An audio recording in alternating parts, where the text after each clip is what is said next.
You're listening to the Spark Radio Network, internet radio like you've never heard before. Innovation, creativity, and imagination are all said to begin with a spark.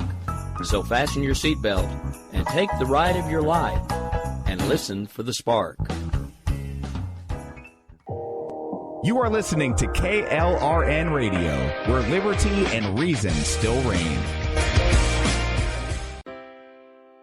Most writers and radio show hosts know that to connect with your fans, you need to do more than just write books or record the latest podcasts. There are many different elements that go into forming an online platform, but there are also many hidden traps. To make matters worse, solid advice on how to survive the muddy waters is scarce. In the book Hidden Traps, I talk about some of the important issues of working with an online platform, highlighting traps that could put your physical or internet security at risk or be harmful to your reputation.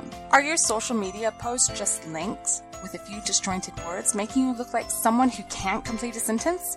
Did your new website cost you more than you anticipated?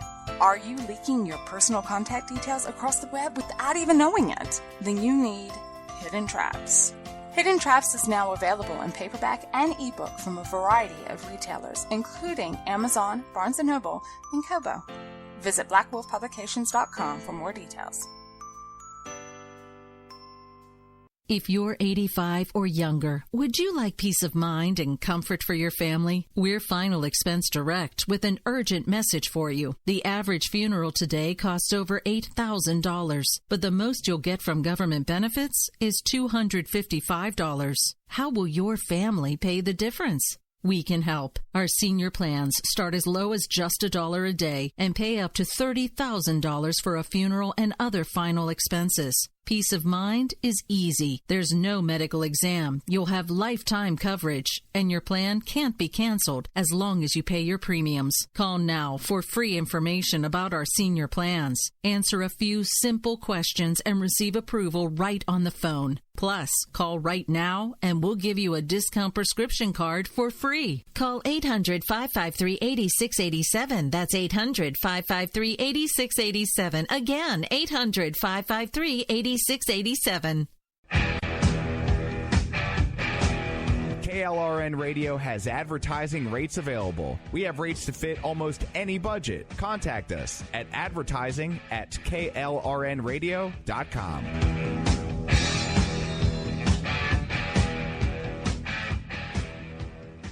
Here's George Foreman with InventHelp. Hi, I'm George Foreman. Do you have an idea for a new product or invention? People ask me all the time, George, how do I get my idea in front of companies? How do I get a patent? What do I do next? Do you have the same questions? I'll tell you like I'll tell them all. Call my friends at InventHelp. Call InventHelp today for free information. InventHelp has been helping inventors for more than 30 years and has sales offices nationwide. InventHelp can submit your invention to companies who are interested in receiving new ideas. If you have an idea and want to try to patent it and submit it to companies, you should call InventHelp today for free information. Listen, I can't guarantee a company will be interested in your idea, but I believe every inventor deserves the opportunity to step into the ring and take their best shot. Put InventHelp in your corner. To get your free inventor's information, call 1-800-353-6490. That's 1-800-353-6490. Again, 1-800-353-6490.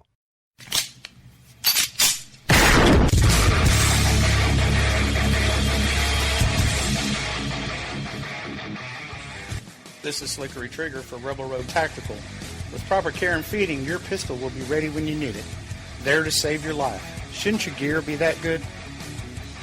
Whether you need a holster for comfortable everyday carry or a tough-as-nails holster for your next training course, Rebel Road Tactical has what you need. Check us out on the web at rebelroadtactical.com.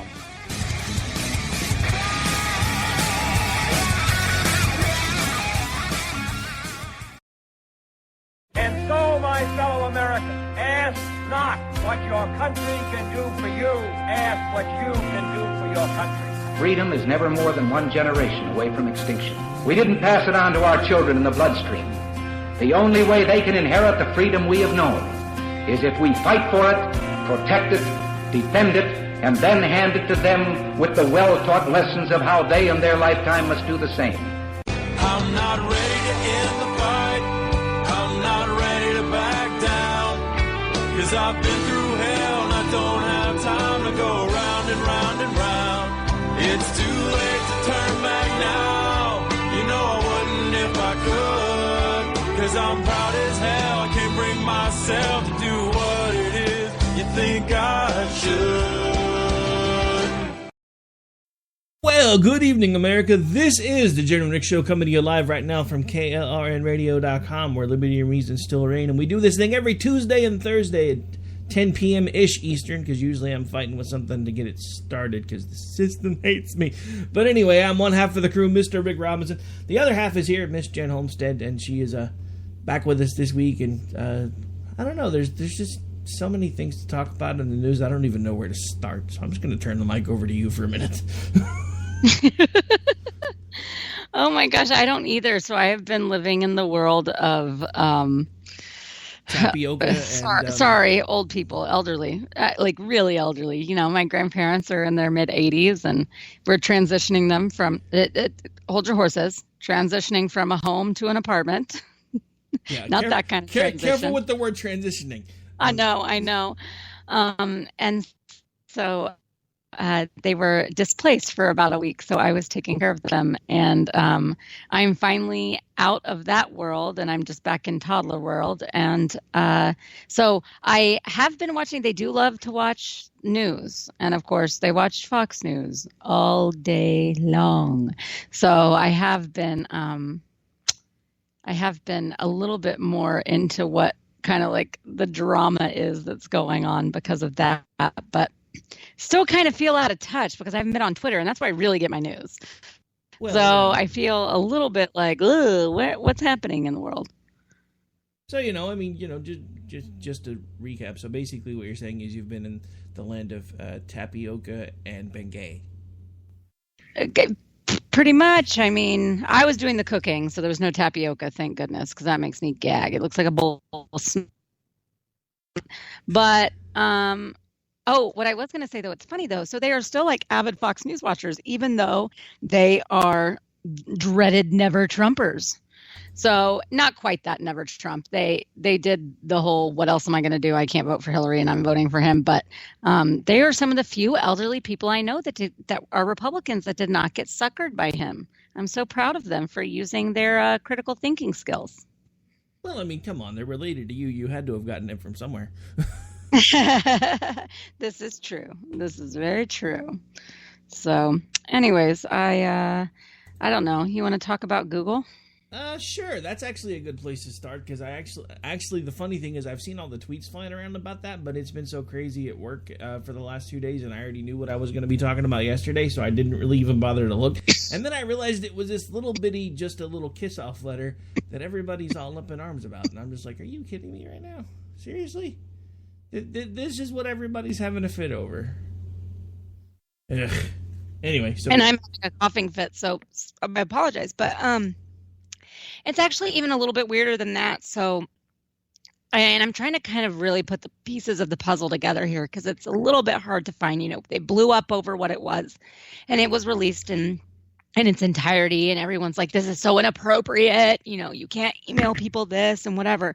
Well, apparently, they have some like forums that people are on, and one of the things that was passed around, they call it, it was like coffee with beans or something. Uh-huh. And they passed around this memo about their updated diversity and affirmative action policies and encouraged people to discuss them. So asked for feedback and encouraged people to discuss. Well, he writes this, now what we know is problematic and got him fired. He writes what he did, and it gets sent out. And so they're being a little bit deceptive here and acting like, he just decided to take it upon himself to write about this and send it to everyone at Google. That's not exactly how this went down.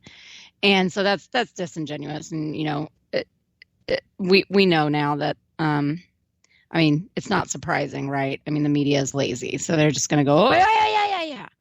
Ooh, how terrible that he did this. Anyways, besides that, what was he really saying that was so bad? I mean, there were some things in there. I read bits and pieces. That's like, okay, dude, whatever. But what was really so terrible, other than saying, like, people should have to, you can't just arbitrarily, you can't you can fix it on the surface, but you're not going to fix the underlying issues if you just use, basically, like if you use quotas and if you just try to put people in areas that they're not wanting to be in or not qualified to be in. I don't know. I couldn't get down with the outrage.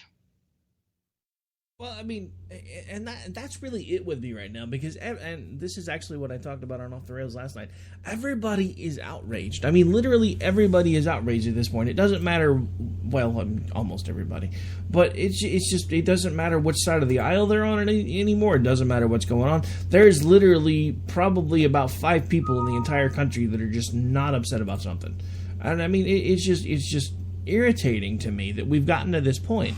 And I put out a tweet about that today because, you know, it's pretty sad that in 2017, so far after all the elections and everything are over and done, that we still cannot find a way to come together and try to work to make this country a better place because we're still too busy fighting with each other. And I actually was in a very long tweet thread that I eventually wound up just muting because by the time it was done, there were like 99 people attached to it. My phone was blowing up every 2 seconds and it was 3 a.m, so I finally just muted the thread. And and this was with somebody that I know, that I actually am affiliated with another group that I'm working on, which I'm not going to mention by name, but only because I don't want to give them any negative publicity. But at the same time, so I'm literally trying to explain to these people, look, I get it. I didn't want to vote for Trump either, but you need to understand at this point, he is president. I didn't want him to be president, but he is. So if all you do every time somebody comes to you is throw back, well, Trump's an a-hole, or Trump's a this, or Trump's a that, or Trump's useless, or he's worthless, or he's stupid, whatever you say after that, they've stopped listening to you because you're attacking the president.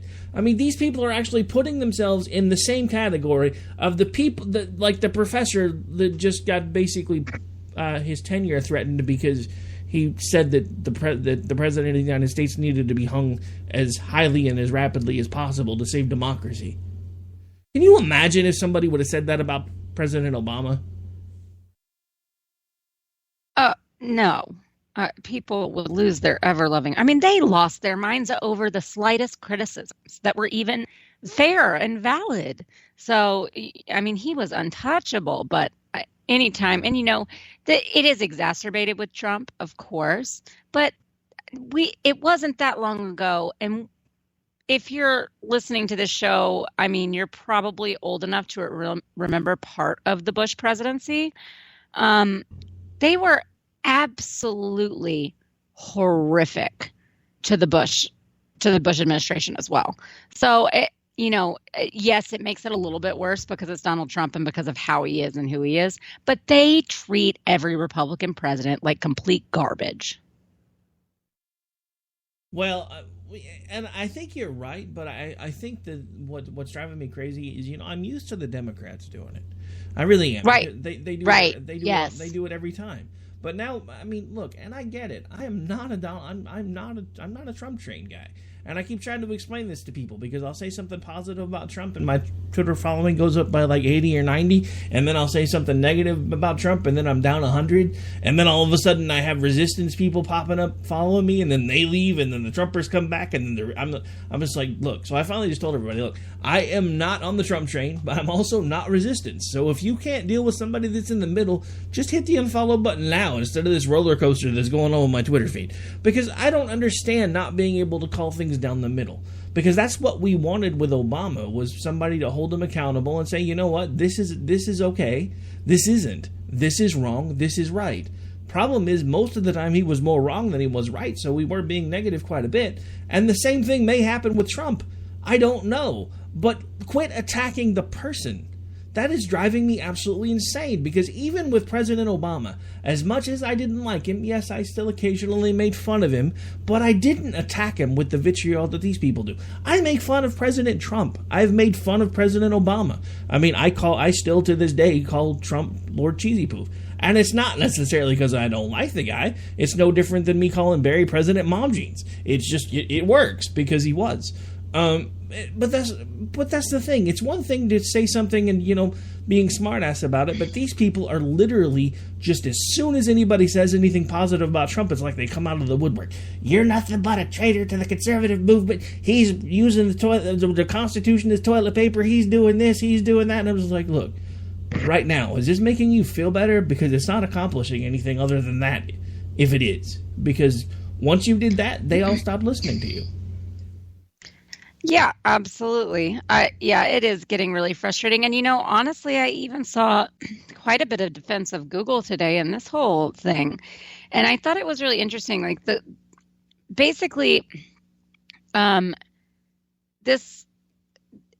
what you're talking about. So we've both become part of groups that are, obviously like not super MAGA Trump fans.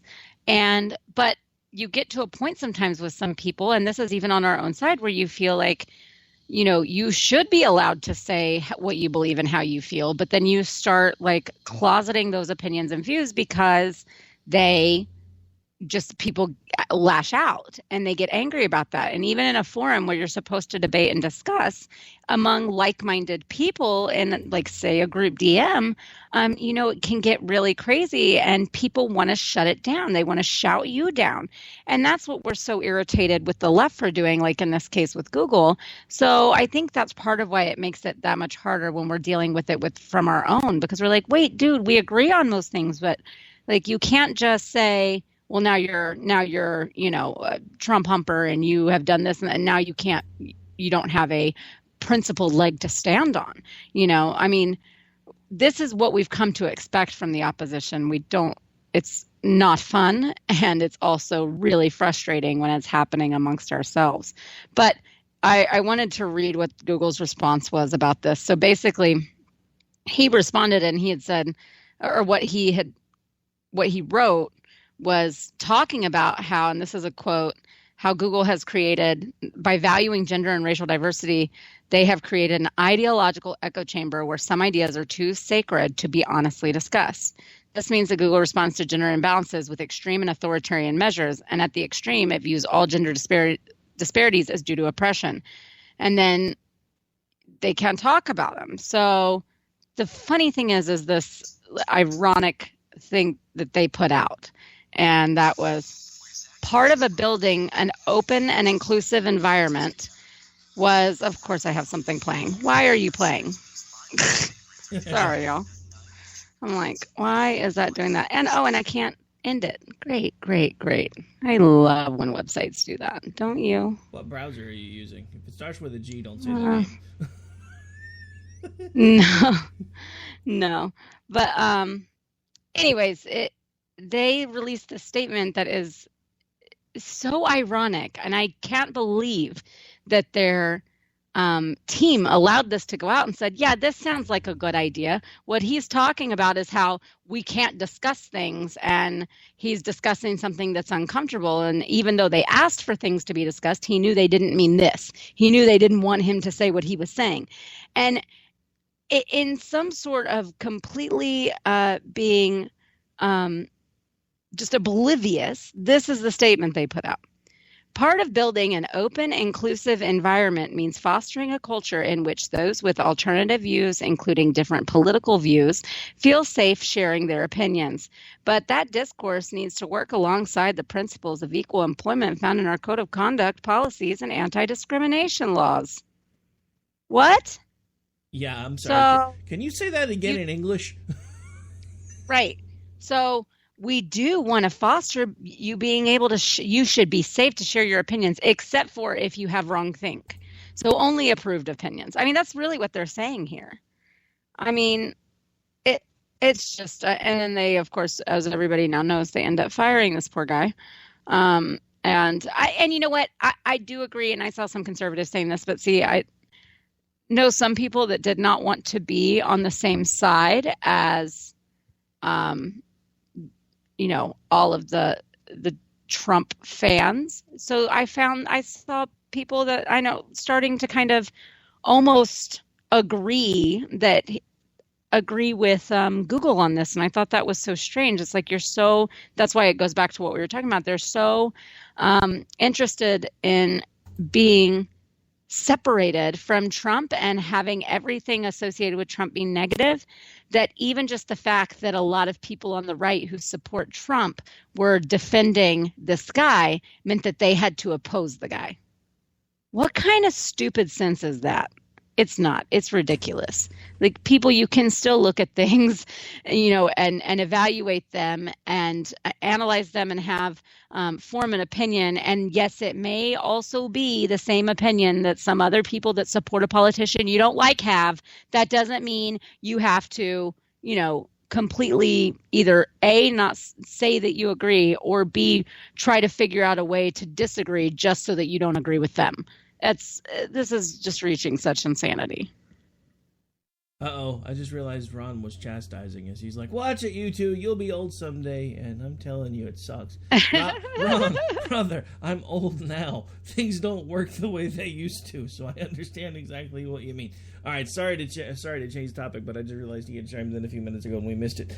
But, here's the thing, and this is all I'm really going to say on it, because this is what is really starting to drive me crazy. The line in there about if you have wrong think. So basically, you can only think what we tell you is okay to think while you're at work. Otherwise, we may eventually fire you when we find out you're thinking things that you shouldn't be thinking. I mean, we're literally... It's like we've taken some really hard left turn all of a sudden, and I don't know when or how it happened. I mean, same topic, different vein. So we have a friend who's recently come back to Twitter, JD, who basically got into a bit of a kerfluffle earlier tonight with a blue check mark. And basically, JD was JD. It was colorful. It was kind of insulting, but I mean, it wasn't anything super vulgar. So here's the thing everybody's used to. So Twitter anymore, if you insult a blue check mark and they report you, you're done. So you get a message and they say you have to delete it. Okay, so he's been locked out and he's able to do nothing but DMs for like 12 hours. So he's in a DM with somebody else. Well, he screen capped the tweet before he got in trouble, because everybody screen caps their tweets anymore, because you share them, you show friends through text messages, you show them in DMs so they don't have to go find them. So they unlock him for DMs, right? So he shares. Now, this is the freaky part. I'm telling you, I think Twitter has become Skynet. He shares it in a DM, in another DM, and says, I got locked out of doing everything but DMs for 12 hours because of this. He instantly got a message telling him that his lockout had been reset and he was back to a full 12 hours. Oh, how? My gosh. How? I mean, are they literally monitoring every single DM group now? Because that's the only way that could have possibly happened. Because, Twitter forced an update on me again today, and I'm like, I don't know what's different. And then all of a sudden, he's like, dude, you're not going to believe what the hell just happened to me. He's like, that tweet that I got locked for? He said, yeah. Because, we were joking back and forth in text, and I finally got him to calm down enough to come back, and he's like, I deleted it, right? So then I'm telling somebody about it, and all of a sudden I get this warning that I've been reset to 12 hours again. I'm like, holy crap, Twitter's become Skynet. Hashtag kill it with fire. Oh my gosh, that's crazy. And I know who you're talking about, and I can't, so now either A, because they locked the account, they don't want you to have any activity on Twitter, even if it's a DM. And so maybe it's just triggering something that way. Or, like you said, duty, they are watching everything we say and know that he was talking about that dang tweet. Well, no, but that's the thing, though, because he's still... That's their new thing. When you get put in Twitter timeout, unless it's a complete lockdown, because I've seen it happen to Dan about 50 million times now. Oh, sorry. Not really that many, but close. And he'll be in, I can't do anything but DM for, 24 hours. So it's like... And that's their new thing. Their Twitmo is now basically you're locked out of doing anything pretty much but DM. That's like their little slap on the wrist. Right. After you comply.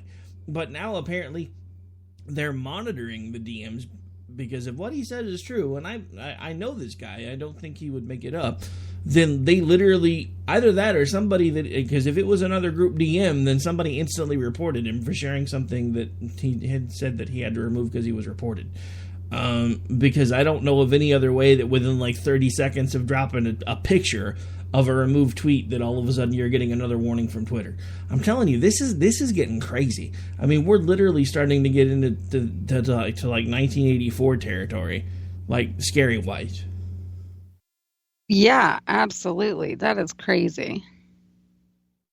I don't know how we fight it though. I mean, because every platform that we come to, because they're less censored than the one that we left, eventually becomes the one that we left. I mean, the same thing happened with Facebook. It was MySpace first. MySpace started dying. Facebook came along. Everybody went over there. It was great. It was fine. It was wonderful. All of a sudden, Facebook started making money, and then they realized that they can't offend people when they're making money, or they lose money. And then all of a sudden it's, you can't say this, you can't say that. But hey, if you're over here saying this, we're cool with that. But yeah, you're banned. I mean, we started a Facebook page before I ever started any of this radio stuff. And within like 6 months, we had it up to 3,000 likes. People were interacting with it every single day. All of a sudden, with one update, our traffic went from like reaching 50, 60,000 people in a month. No matter how much we put out, no matter how much we typed on it. And that's when I eventually started toying with Twitter, and I hated it, so I went back to Facebook, and then it got even worse over there, so I was like, and that's when I dove in, and I've been on Twitter ever since, pretty much. I don't even really use Facebook anymore unless I'm talking to people I actually know. But that's the thing. And now Twitter has become Facebook Junior, because everything is censored. You can't say anything without running the risk of possibly being suspended or have your account frozen, because now they've got all these verified accounts. And look, I know people that are verified. I'm friends with some people that are verified. They're not all crazy, but a lot of them, when they get that check mark, they just go on a power trip. Oh, you've said something that annoys me. I'm going to report you. And oh, look, now you're gone. Right. Because I have a check mark and you don't. Yeah, and we've known some people that have actually like tested it out, knowing like okay, I've heard that this is what happens, and so they've tested it out when someone has been, and legitimately is being awful to them or calling them a name or something, and so they'll report an immediate. I mean, it's like within 2 minutes that account's gone. Yeah, I mean that's all they have to do. I mean, they don't even have to have it reviewed or anything. I think they just report someone and it's gone. Yeah, I mean, it pretty much is that simple. And the scary thing is, because JD and I were talking about that, because remember, he hasn't been on Twitter in months. He's like, what the hell? He's like, what the hell has happened to Twitter? He's like, I signed in and everybody but us has a blue check mark. I was like, dude, I don't know. She's like, I look and everybody's verified now but us. He said, I looked and most of the liberal crazy people have check marks. Some of the more conservative crazy people have check, or some of the supposed conservative crazy people have check marks. Then there's a handful of normal check marks, and the rest of us are looking at us going, what the hell has happened to Twitter? And I'm like, that's pretty much how we feel, because it became blue check mark zone overnight. I mean, it's literally like the electronic version of, trying to get around in Russia. Papers, please. Oh, you don't have blue check mark? No, you don't come over here. No, absolutely. It is kind of crazy. I think, they did open up their policy. Remember initially, and at least for up until like a year ago or something, maybe even less, there was no way to get verified. I mean, you couldn't apply, you couldn't ask for it. They had like really weird, they had not really released how or why they verify people, which I always thought was kind of interesting, because I'd see someone, that we know is like an analyst and a personality on, some of these shows or whatever, and they would have 300,000 followers and no blue check mark. But then I'd see someone with 900 followers that is some obscure writer of one little section for, some newspaper somewhere, and they'd be verified. It was so weird, but now they've opened it up. And so I think it has gone from being like kind of a coveted thing to more of just, if you have over a certain number of followers probably, and then prove who you are. It's just, you are saying you are who you say you are, Actually, I know for a fact it's still kind of one of those things of, do you think the way that we think for the most part, unless it's somebody that's completely famous. And I know this because I have seen some really low number accounts that are verified that are... Oh no, I know that it still does that. I'm talking about if we're applying, though. I think they have probably some little standards and rules that they kind of go off of, And that, not that they're going to tell us what they are, what I mean. Well, no, what I meant is most of the low follower accounts I see with check marks are usually raging liberals. I know someone who actually writes under their real name and uses their real name on Twitter, and he got the same letter I got, because I've tried to apply for a check mark now on 3 separate occasions. I get a variation of this same letter. We thank you for taking the time to submit to Twitter for the ability to be verified through our service. We don't consider this account the type that should be verified at this time. We do invite you to apply again at a later time, and thank you for using Twitter. That's so weird. I've gotten that exact email on 3 separate occasions in the last year. Even though it specifically says if this is, and because I'm upfront with everybody, Rick Robinson is not my real name. Twitter knows Rick Robinson is not my real name. Twitter knows that Rick Robinson is the name that I do radio and writing under, because at one point I had a job that if they found out what I was doing, I was likely to be fired. Hey Google, how you doing? No, it wasn't there. But anyway, so I started the name Rick Robinson, and when they put out their policies, they specifically said, if it is a name that you perform under and it is one that you do work under, provide proof of the work to prove that you are doing work under this name. I give them everything they've asked for. I give them more than what they asked for, because it said you had to supply at least 3 different websites that showed proof of your work under your name. I gave them every radio station that everything is syndicated through that has my name all over it. I gave them the different publications that I've written for, that I still write for some of them, and I still got the kiss of death. This guy got the same thing. I mean, it's just crazy. I mean, and what's worse is now I really don't even care, because they gave it to Choco Jeebus and they gave it to the human Pez dispenser. So I don't even really want the blue check mark anymore. I'm just saying. Yeah, I don't really care so much about it. You know what I do want it for is I want it for Misfits, because those accounts, the verified accounts, are exempt from a few things that are just like kind of Twitter catches in order to try to control the site a little bit better. So things like when we do what? The man's trying to keep you down. Well, no, I just mean that, how sometimes there's there's tweet limits or, things like that. And we run into that problem all the time on Fridays and during the Misfit Gift Challenge on Wednesdays, and then Fridays for Misfit Mischief. We run into the problem of not being able to retweet, and then we get locked out of the account for an hour. And so we can't participate with our followers the way we want to and make it as interactive as we want to, because we get limited because we're doing too much too fast that it's flagged as suspicious activity. So that would be one of the main reasons for me that I would want any account I'm associated with it to get verified. Actually, it's a very boring and just about logistics is why I want a verification. See, now she's just showing off. See, we need the verification because when we do these things, we get so much going on that Twitter thinks we're spamming people.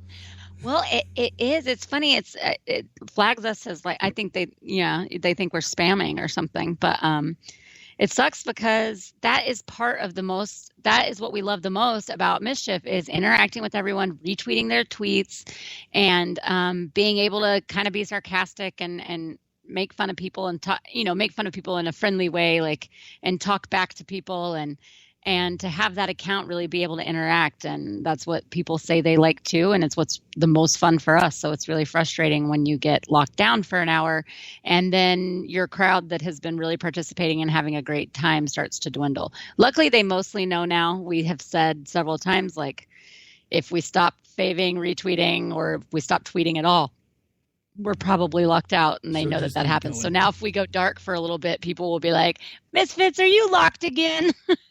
Which I think is pretty cool too, all in itself. Yeah, this Misfits Mischief thing you got going on Friday nights. First I was murdered, then I was accused of being a girl. I mean, you get caught in heels one time, and you never live it down. All right, so we've got to take a break, folks. We'll be right back. This is Jen and Rick. Stay tuned.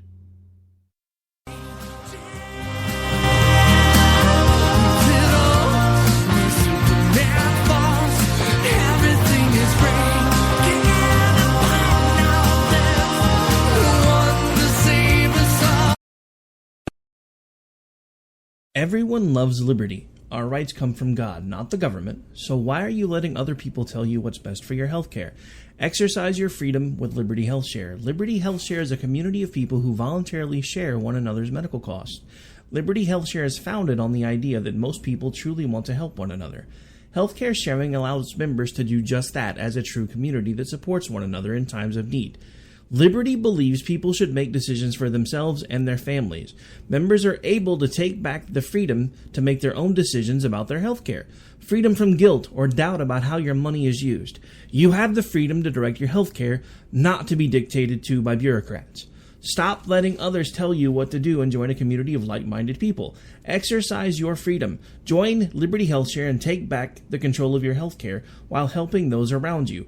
Call Liberty at 855-58-LIBERTY. Again, that's 855-58-LIBERTY for more information, or you can check them out at libertyhealthshare.org. Again, that's libertyhealthshare.org.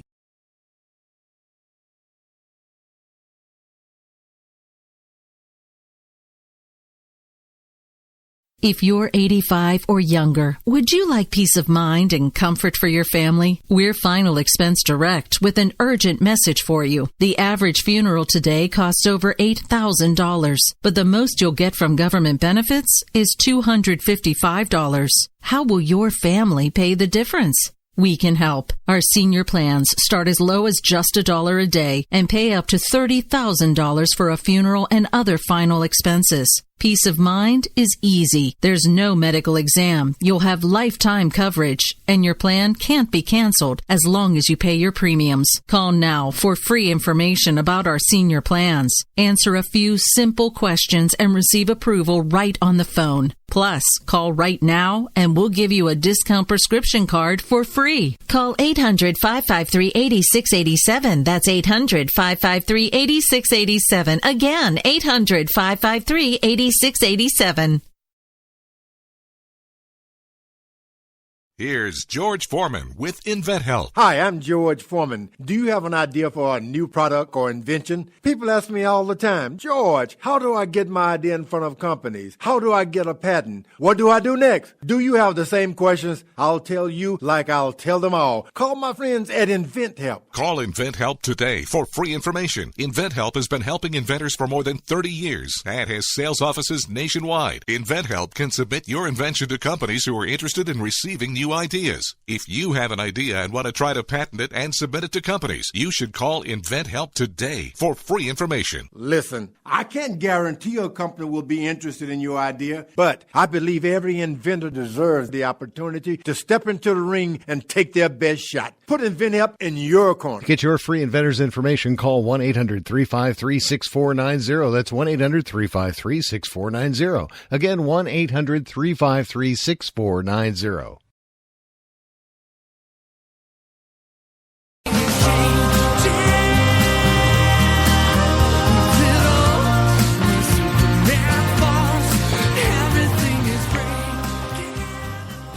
All right, folks, how you doing? Welcome back. I hope you guys maybe had a chance to get a drink, maybe stretch your legs for a second. Hope you enjoyed the break. We're back, and now we're going to church because we're talking about something that is straight out of Revelations. Hillary Clinton, twice removed for presidency, is basically being blocked, has now decided that she wants to be a pastor. Yeah, I don't understand this. So apparently this has been like a lifelong dream of hers that she's kept quiet because she didn't want to seem too pious. She was afraid it would run off voters.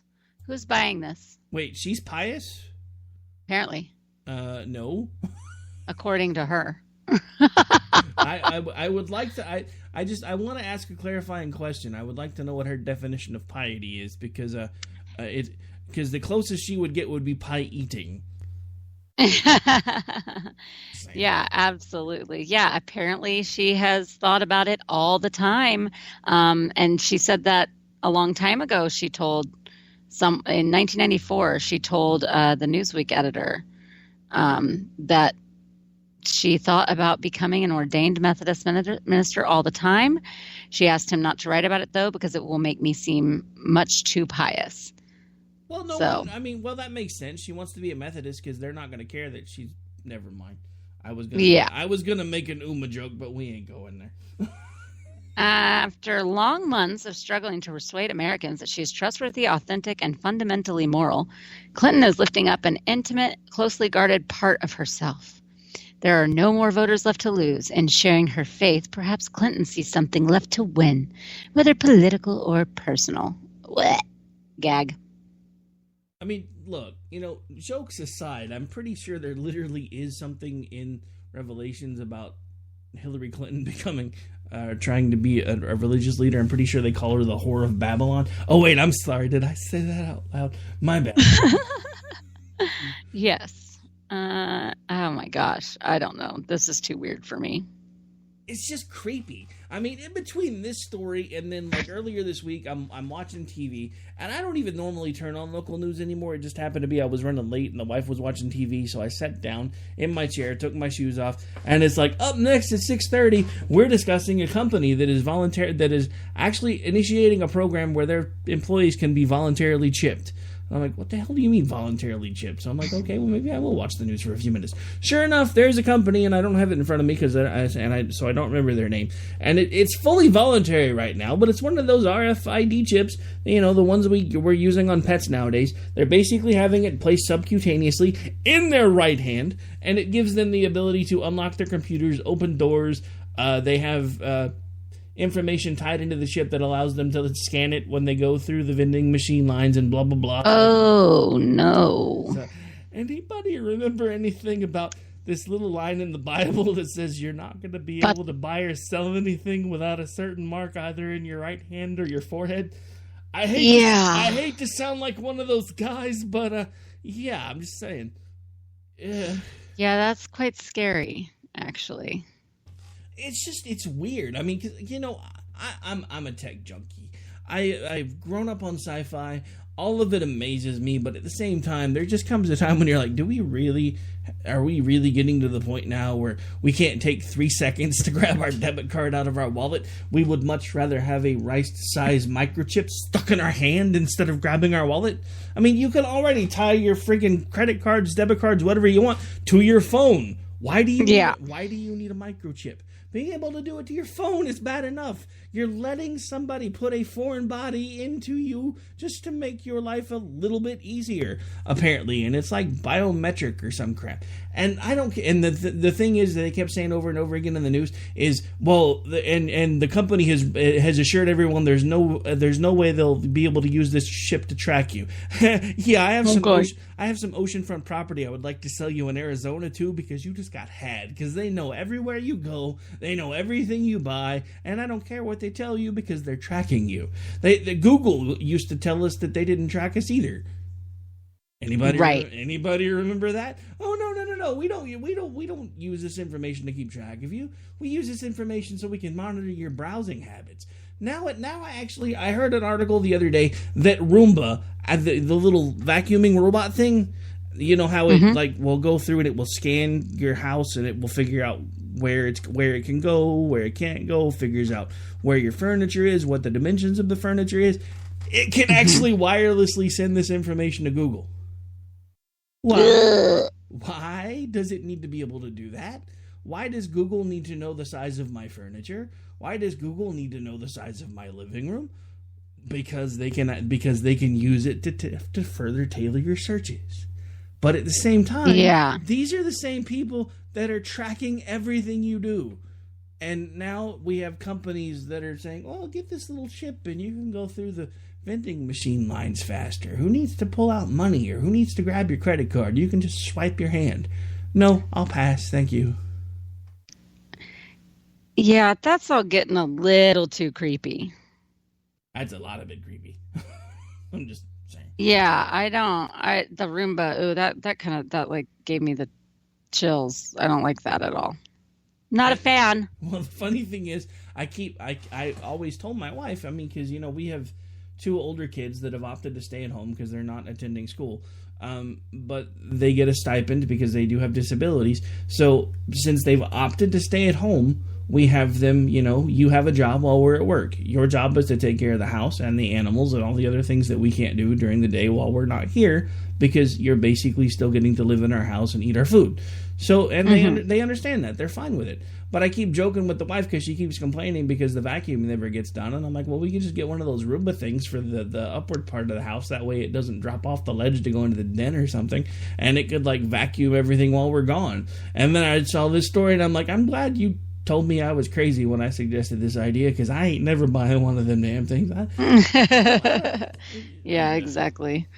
Nobody needs to know the layout of my house and all those things. Thank you very much. I mean, and here's the thing about this, and it's something that I didn't even think of until just now. From a security perspective, that is absolutely horrendous. Think about all of the times that your online information has been or can be compromised, and you literally have a robot telling everybody the dimensions of your house, the size of your furniture, the locations of your doors. Are you kidding me right now? Right. Yeah, that's crazy. I'm not a fan at all. All right. Well, we have about 10 minutes left because we need to knock off about 2 minutes early so I can set up for the next one because I have a guest coming on. I figured we could spend the last few minutes talking about this guy. I'm so lonely. Because, of course, North Korea is back in the news again.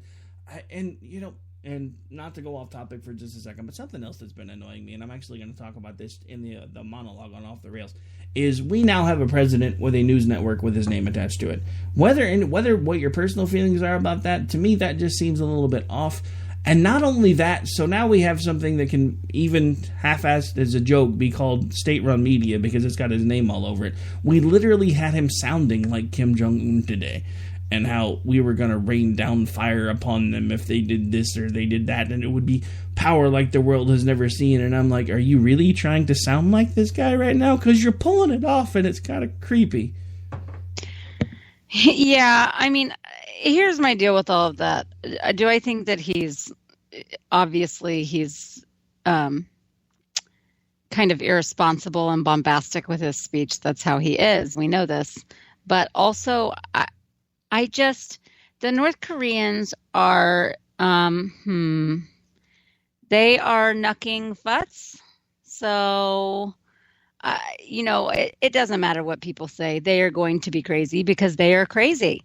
And they have been trying to, no matter what these other administrations have told us, no matter what Obama told us, they have been trying to get this program going for a long time. They've done flight tests and missile tests. And yes, I know they've had a lot of failures, but what does it take to get successes? You learn from your failures.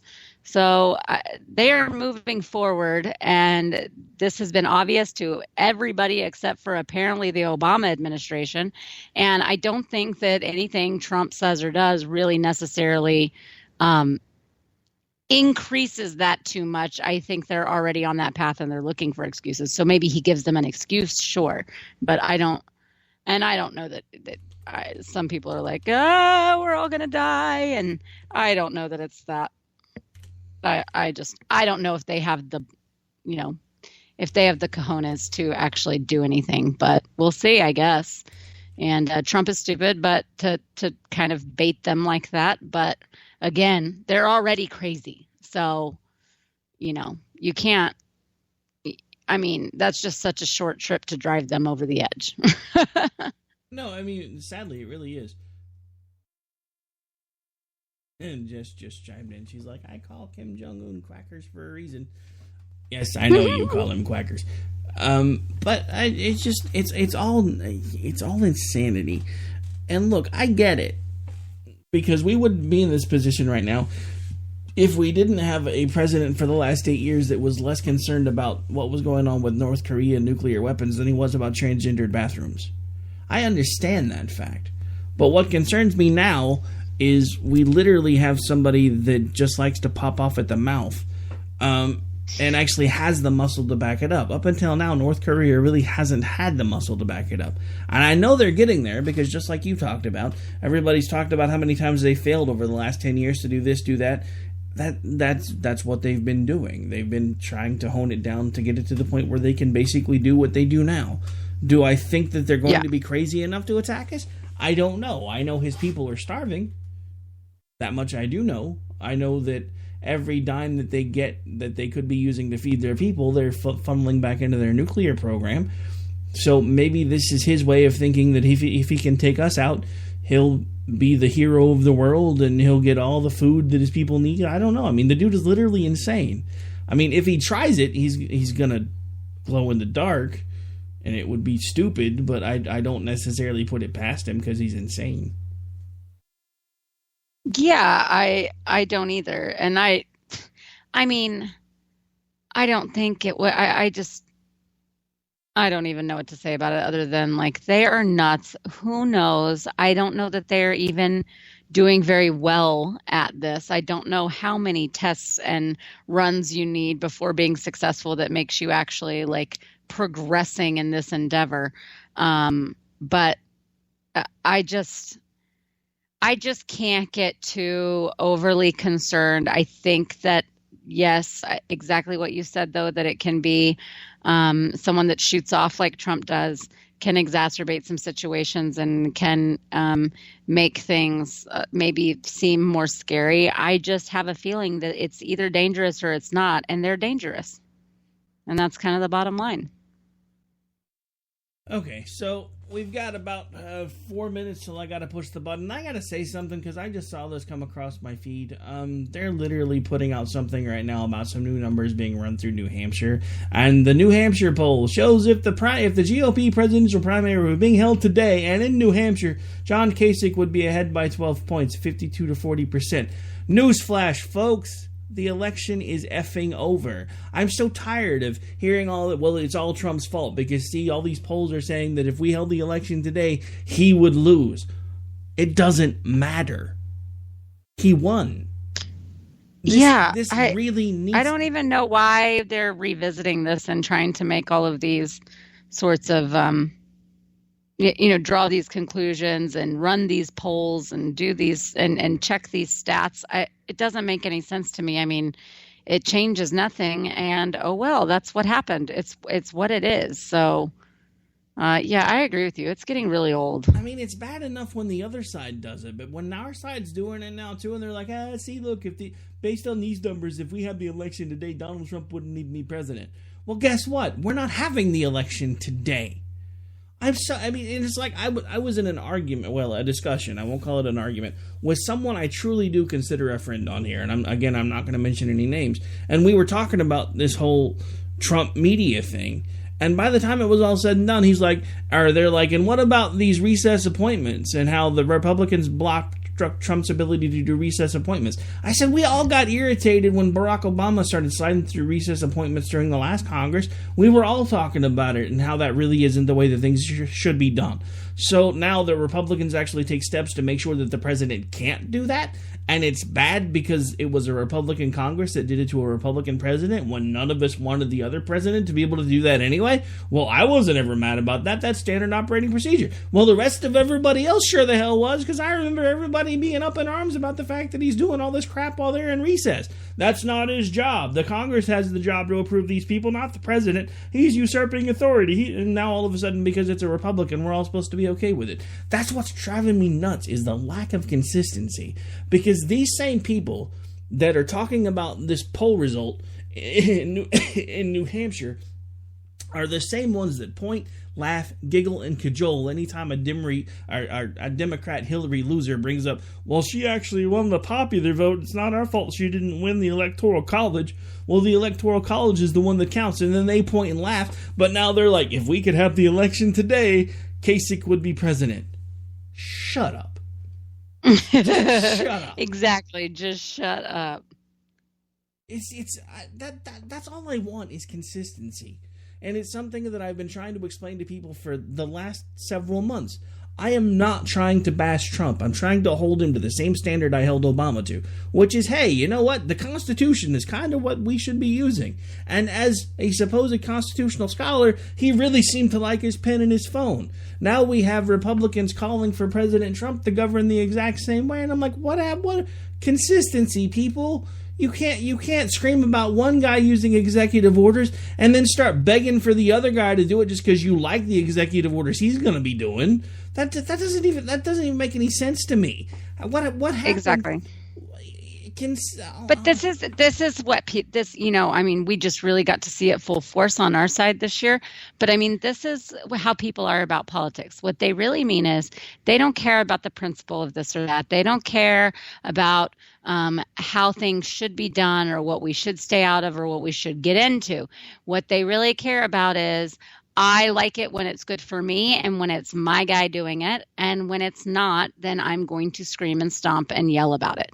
And so when it's my guy doing it, I turn the other cheek and I say, well, he probably has a good reason and he knows best. And when it's the other guy doing it, I say unconstitutional, unprincipled, this is not right. And just go back and forth throughout their lifetimes, just being that way. And people as a whole are not exactly consistent when it comes to their values and principles in politics. They really care about who's winning and if they like the person, and therefore that determines what they like in policy.